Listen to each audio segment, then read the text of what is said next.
قوت اور بھائی چارے کے کنسیپٹ کو مضبوط کرنے کے لیے تاکہ مسلم معاشرہ آپس میں لڑے جھگڑے نہ، احکامات بیان کیے جا رہے ہیں۔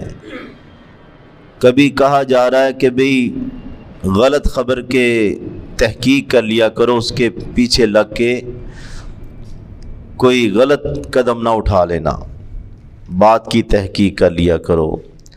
اگر کوئی باتقاضۂ بشریت آپس میں لڑ پڑتے ہیں تو فوراً صلح والی پارٹی متحرک ہونی چاہیے۔ پھر فرمایا جا رہا ہے آج کی اس آیت کے اندر، یا ایھا الذین آمنوا، اے ایمان والے لوگو، لا یسخر، نہ مذاق اڑائے، قوم من قوم، کوئی قوم دوسری قوم کا، کیونکہ جو بھی قوم ہے اللہ نے اس کو پیدا کیا ہے، اس میں بندے کا کوئی اپنا کمال تو ہے کوئی نہیں، تو ایک قوم کو مذاق کا نشانہ بنا لینا یا ایک شخص دوسرے کا مذاق اڑائے۔ اللہ رب العزت فرماتے ان یکون خیرا منہم، ہو سکتا ہے وہ بہتر ہو، جس اللہ کے نزدیک وہ تقوی والا ہو، کیونکہ اس کی ظاہری سٹرکچر اور اس کی کوئی عیب یا لباس کو دیکھ کے اللہ نے تھوڑی اس کو رتبہ دینا ہے۔ مذاق یہی اڑایا جاتا ہے نا، زبان سے یا اشارے سے یا کسی کے لباس سے، کسی کے قد کاٹ، اس کی گفتگو کو مذاق بنانا اور دوسرے کو اشارہ کرنا کہ تو بھی ہنس۔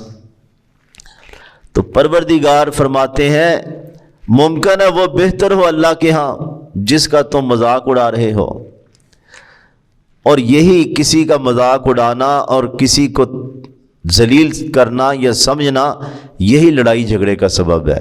تو اللہ تعالیٰ اس کو منع فرما رہے ہیں، وَلَا نِسَاءٌ مِّن نِسَاءٍ، نہ عورتیں عورتوں کا مذاق اڑائیں۔ یہ نہیں کہ مرد عورتوں کا اڑا سکتے ہیں، عورتیں مردوں کا اڑا سکتے ہیں۔ اسلامی معاشرے میں یہ مخلوط مجلس کا کنسیپٹ ہی نہیں ہے۔ جس طرح ہمارے ایجوکیشن سسٹم میں اور دفتروں میں جو کچھ ہو رہا ہے کہ یعنی کہ لڑکیاں لڑکوں کا مذاق اڑا رہی ہیں اور لڑکے لڑکیوں کا، تو اللہ تعالیٰ ان کو الگ الگ بیان کر رہے ہیں کہ اتنی کھلی آزادی کا تصور اسلامی معاشرے میں نہیں ہے۔ نہ عورتیں عورتوں کا مذاق اڑائیں، عسیٰ ان یکن خیرا منہن، ممکن ہے جن کا مذاق اڑایا جا رہا ہے وہ بہتر ہوں۔ وَلَا تَلْمِزُوا أَنفُسَكُمْ، اور لمز کہتے ہیں پھپتی کسنا، لان تان کرنا۔ وَلَا تَلْمِزُوا أَنفُسَكُمْ، چوٹیں لگانا، نہ تم تان و تشنیع کرو، نہ تم پھپتیاں کسو، انفسکم، اپنی جانوں پہ، کیونکہ اسلامی معاشرہ ایک ہی جان ہے، ایک ہی جسم ہے۔ تو جو بندہ کسی پہ لان تان کرتا ہے، سب سے پہلے تو وہ اپنا ظرف اوپن کرتا ہے کہ یہ کیا بندہ ہے جس کی زبان سے یہ چیز نکل رہی ہے۔ جو کسی کو گالی دیتا ہے، کسی پہ الزام لگاتا ہے، اصل میں وہ اپنی شخصیت کو پہلے پرومیننٹ کرتا ہے۔ وَلَا تَنَابَزُوا بِالْأَلْقَابِ، اور برے لقب سے نہ پکارو جس سے کسی کی تحقیر ہو، اس کو تکلیف ہو، لنگڑا کہے، اندھا کہے۔ امی عائشہ فرماتی میں نے ایک دفعہ ام المومنین یہ حضرت صفیہ کے بارے میں کہہ دیا کہ اس کا قد چھوٹا ہے، تو رسول اللہ صلی اللہ علیہ وسلم فرماتے ہیں عائشہ یہ ایسا لفظ، ابو داؤد کی روایت ہے، اگر سمندر میں ڈال دی جائے تو سمندر کے پانی کو کڑوا کر دے۔ تو یہ یعنی کہ رسول اللہ صلی اللہ علیہ وسلم نے منع فرمایا برے القاب سے نہ پکارو۔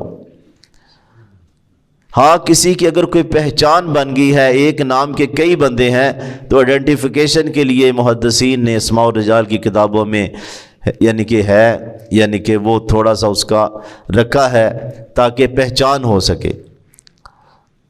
اگر محبت کے لیے کسی کو القاب دیا ہے تو وہ بھی جائز ہے، جس طرح ابو ہریرہ رسول اللہ صلی اللہ علیہ وسلم نے دیا تو ان کو پسند تھا۔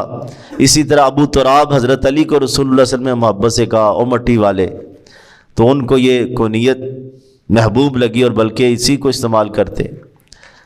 ایسا نام نہ لیا جائے جس سے اس کو تکلیف ہو، یہودی، منافق یا کوئی اور مرتد کہا جائے۔